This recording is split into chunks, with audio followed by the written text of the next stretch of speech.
In this video, let us go over the initial data the client has provided us. This is useful in establishing guidelines for our work. Let's start with the story description. The main points to note would be, the season is winter, mostly everything is frozen. The survivors are making their way across after a long travel in search of this hope. They are on a frozen lake. The Overlord Mountain is a dominant peak, that is, it's a massive mountain. Clouds are important. And the base has a biodome. Now, we can also play with the idea of having multiple such domes, and let's do that while we do the thumbnails phase.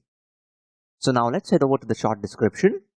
It is a wide establishing shot, and this will be the first time the viewer can get to see this base. So it is important for us to have a good visual impact. This shot is taken from the perspective of the survivors, so that means we would be on the frozen lake looking towards the base. Now, along with all of this, we have also been given a rough sketch idea scan from the client.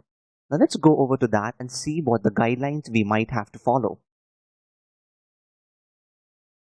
So we have a rough thumbnail which has an established light direction, a placement for the base and the Overlord Mountain. We need to fill in a mountain on the right side and add an atmosphere. We have also been given a few notes to follow. Try to play between light and shadow in composition. Extend the plate when required. Now the Overlord Mountain is tall, that's huge. We assume that anyways.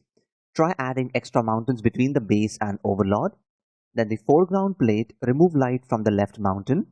Light direction is between the foreground mountain, that's the one on the left, and the Overlord at the back.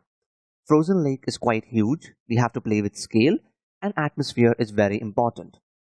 A quick sketch of what the biodome is, and a few of the buildings.